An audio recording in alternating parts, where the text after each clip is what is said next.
Nosso entrevistado no Espaço Aberto é um homem que se acostumou com montanha-russa. Bom, eu explico. O empresário Lacir de Moraes nasceu no interior de São Paulo, na cidade de Itápolis, de uma família simples, se tornou o rei da soja, o maior produtor de soja do mundo, um dos maiores empresários desse país, figurava nas revistas internacionais como Fortune, como das maiores riquezas do país, com banco, construtora, um grupo que tinha mais de 40 empresas e fez também uma estrada de ferro. Depois viu chegar à beira da falência. Há 3 anos se comentava, Lacir de Moraes vai à falência. Esse sorriso que ele ostenta hoje é de alguém que, no meio da crise, supera a crise. As coisas começam a dar certo outra vez. Não tem dúvida, o trabalho sempre constrói, não é isso? Você tem que perseverar nas coisas, insistir naquilo que você acredita e lutar muito. E as dificuldades que você passa que te sirvam de lição, né? Para não errar nunca mais. Você tem que aprender a conhecer o Brasil, saber como devem ser feitas as coisas aqui, os riscos que você corre, ou seja, todos esses percalços que nós temos aqui. Mas não deixa de ser uma montanha-russa, né? Alguém que fatura $1 bilhão, de repente ter uma dívida de $1 bilhão é uma coisa complicada, né? Bom, eu comecei a trabalhar aos 14 anos, né? E sempre gostava muito de empreender, como continuo gostando, de fazer as coisas. Então, de repente, nós abrimos projetos na Amazônia, investimos muito na agricultura, na produção de soja, de algodão, de outros produtos. Temos uma grande construtora, que estamos construindo desde metrô de São Paulo, aeroportos, mas foram 50 anos de trabalho. E nunca me preocupei muito com as coisas assim no mundo financeiro, né? Sempre procurando investir e tal. Agora nós estamos participando e fomos um iniciador de uma obra ferroviária que é de fundamental importância para a produção brasileira, para que nós possamos competir no mercado internacional com soja, algodão, milho. É um projeto extremamente ousado que demos início nele há mais de 8 anos atrás. E, infelizmente, você sabe que o que houve no Brasil, todos os empresários, meus colegas que passaram por isso, quem estava empreendendo e que teve a insensatez de utilizar o mercado financeiro brasileiro, pagou um preço gigantesco por isso. Nós não podemos competir com os estrangeiros, né? Que eles têm custos financeiros incrivelmente mais baixos. E qualquer dinheiro que você pegou emprestado para realizar alguma coisa se transformou num verdadeiro inferno. Ou seja, nossa dívida, que era 200 milhões de reais, virou $1 bilhão, como você bem disse. Agora, os nossos... $1 bilhão ou de reais? Bilhão de dólares, praticamente. Exatamente. Porque era um por um. Agora, com essa... Felizmente, nós já quase que acertamos tudo isso, à custa de dispor de 60% do patrimônio que foi adquirido durante 50 anos de trabalho. Mas é uma coisa, assim, violentíssima. Como eu disse, nossa dívida, que tomamos 200 milhões e virou $1 bilhão. Agora, nós tínhamos 600 milhões para receber e que, pura e simplesmente, não foi corrigido, pelo contrário, foi se desvalorizando. O custo financeiro subiu, as propriedades, as fazendas passaram a valer praticamente nada, ou seja, seu patrimônio também veio para baixo. Isso não ocorreu comigo, deve estar ocorrendo com muitos, milhares e milhares de brasileiros. Muitos efetivamente faliram. Não tem dúvida, porque não tinham acumulado patrimônio tal como nós tínhamos feito durante 50 anos de trabalho. Isso foi um golpe muito penoso, muito difícil, mas que a gente tem que aprender a superar isso. O importante é que o que nós realizamos está aí, está produzindo, essa ferrovia está sendo construída, vai prestar um grande serviço aos produtores agrícolas. A ferrovia liga o Mato Grosso do Sul a São Paulo. São Paulo é o Triângulo Mineiro. Mineiro. Ela começa?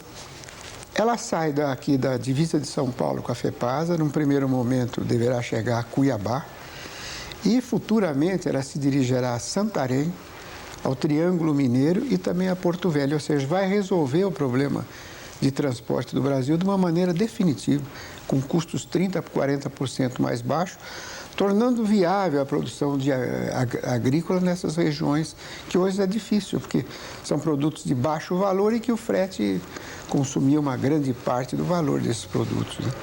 Agora, como é que começa essa história? Quer dizer, quem era o menino Olacir de Moraes em Itápolis? Itápolis aí na região de Araraquara, você me dizia, né? Exatamente. Como é que era? Como é que era a família? Muitos irmãos, não? Eu tenho uma irmã e um irmão. O pai fazia o quê? Meu pai, ele trabalhava em cartório nessa cidade de Itápolis, né? Era funcionário de um cartório. Aí ele mudou-se para São Paulo, isso eu tinha 8 anos de idade, então, mais ou menos em 1939, quando começou a guerra. Naquele período começou a Segunda Grande Guerra. E ele era vendedor de máquinas de costura já nesse tempo, da companhia Singer. Com a guerra, a companhia fechou e a companhia pagou uma indenização, ele de 10 contos de réis naquela época. Isso era muito pouco? O que era? Com esses 10 contos, que era o produto de mais de 10 anos que ele tinha de trabalho nessa empresa, ele, aqui em São Paulo, comprou uma empresa de entregas rápidas que chamava-se Expresso Foguete. Tinha 2 ou 3 caminhonetes Fordinho em 1929. Foi aí que ele começou a trabalhar, em 1940, mais ou menos, nessa época. E eu fui, quando já tinha 12 anos de idade, fui trabalhar com ele nessa entregadora. Lá eu virei mecânico, motorista, relações públicas, faturador, fazia de tudo, foi uma grande escola. Foi a escola do empresário? Eu voltei às origens, porque eu comecei como uma pequena empresa de transportes, né? Aí virei empresa de engenharia, construímos as maiores obras nesse país. Nós participamos da construção do metrô de São Paulo, do aeroporto de Guarulhos, da hidrelétrica de Xingó, ou seja, as grandes obras de engenharia. A Constran. A Constran. Porque quando eu tinha essa entregadora, nós transportávamos pedras para a Prefeitura de São Paulo, né? E você sempre acha que você faz a parte mais difícil, os outros fazem a melhor. Carregar pedra é carregar pedra, né? Era mais difícil.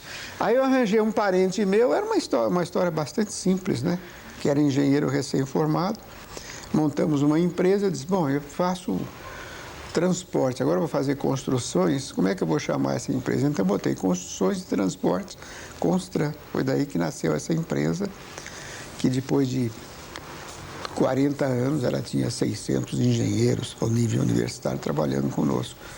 Tornou-se uma das maiores empresas do país e também, graças a ela, nós passamos a investir na Amazônia, na agricultura, no setor financeiro. E achei que a coisa era até uma obrigação você fazer o máximo que pudesse fazer, né? E aí virou o Grupo Itamaraty. Virou o Grupo Itamaraty. Que chegou a ter 42 empresas, né? 42 empresas, quase 30 mil empregados. Um banco. Um pequeno banco extremamente sólido, que também, graças a esses custos financeiros que nós temos aqui no Brasil, fui obrigado a me desfazer dele, né? Mas o susto foi muito grande, mas, por outro lado, também existe a recompensa daquilo que você pôde realizar. Nós estamos vendo hoje o Brasil abrindo mão das suas empresas, nós estamos num endividamento gigantesco, né, numa forma crescente. O momento que a gente vive dá uma certa tristeza, porque você vê uma insegurança tremenda nas ruas, nas escolas, pessoas sendo assaltadas. Por outro lado, a gente nota também muito interesse em determinados grupos em faturar. Você vê em cheiro de pedágio o Brasil, né? Nas cidades tem essas multas eletrônicas, as empresas que instalam aquilo participam com 40%, agora já vem um problema aí de poluição, é mais uma. Ou seja, constantemente estão se inventando novos artifícios no sentido de apenas se arrecadar cada vez mais, né? Os custos hoje no Brasil, os custos das leis sociais, dos impostos que se pagam, estão realmente para o empresário brasileiro, está se tornando quase impossível. Você vê que empresas brasileiras, empresários brasileiros, você conta nas mãos hoje, nos dedos das mãos. Eles estão desaparecendo e eu tenho receio que nós vamos nos transformar num grande mercado para as multinacionais. Eu acho que a vinda deles para o Brasil foi muito importante, porque trazem tecnologia, desenvolvimento, mas acho que também nós tínhamos que cuidar mais das empresas brasileiras, porque por enquanto nós estamos mandando muito juros. Daqui a pouco vamos mandar remessa de lucro e vai ser muito difícil a gente sair dessa situação. O senhor acaba de falar da ferrovia, que é a maior ferrovia que se constrói hoje no mundo, e eu quero falar um pouco da soja, né? O seu nome, Olacir de Moraes, para todo mundo ainda é a memória do rei da soja, que foi o maior plantador de soja do mundo e foi o responsável pelo item mais importante das exportações agrícolas brasileiras, a soja. Quer dizer, como é que surgiu essa ideia da soja? Por que em determinado momento você vou investir pesado na plantação da soja? Porque em 1973 houve um grande desastre nos Estados Unidos, climático, com inundação do rio Mississippi, e os preços da soja naquela época dispararam, né? A ponto de estar 3, 4 vezes mais do que eles são hoje. E houve um grande empolgamento no Brasil com essa cultura, que era uma cultura pouco conhecida. O óleo de soja nem era conhecido, aquele tinha um cheiro meio de peixe e tal. Mas isso tudo foi superado, hoje é indiscutivelmente o melhor óleo para se consumir é o de soja. E eu já estava com um pouco de agricultura, falei, vou me atirar nisso para valer. Aí começamos a abrir fazenda. Naquele momento havia a Constran, a construtora e alguma fazenda? Isso. Uma fazenda gado, aqui em Ponta Porã, no Mato Grosso do Sul, de gado, e que já estávamos começando com a agricultura de arroz quando surgiu a soja. Evidentemente, eu joguei a construtora na fazenda, começamos a plantar soja, a fazer pesquisas.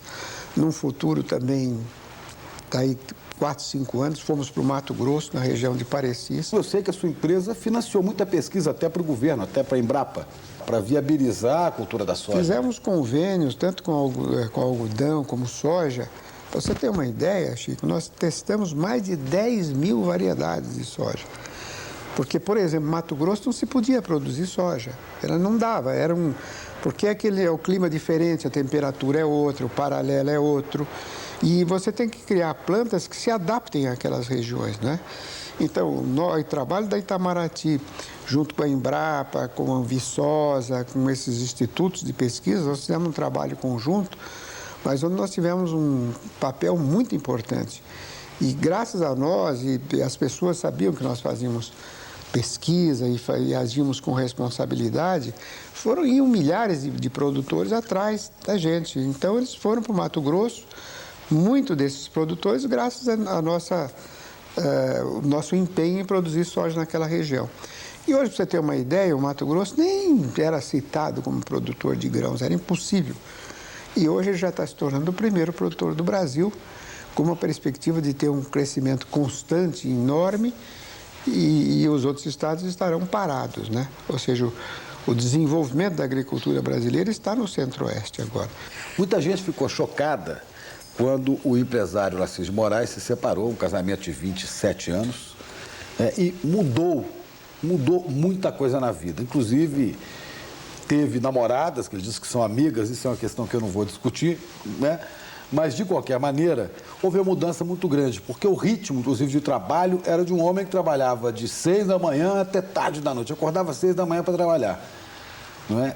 O que foi essa mudança? Porque, ao que a gente saiba, o senhor não era frequentador da noite, era um homem do trabalho, era um workaholic mesmo, né? Acontece o seguinte, eu continuo sendo do trabalho, só que como eu estou solteiro, 68 anos de idade. Mas não é mais aquele pique de trabalho que era, de viver para o trabalho, né? Mas, na minha idade... Ao longo de 20 anos, aliás, mais do que isso, ao longo de 30 anos, você só teve 4 períodos de férias. A coisa facilitou agora, né? Exatamente, mas é por isso que agora com 68 anos, ou eu também passei um pouco, usufruo um pouquinho da vida, ou então jamais terei nenhuma oportunidade, né? É uma questão de você se situar no tempo também. O tempo hoje é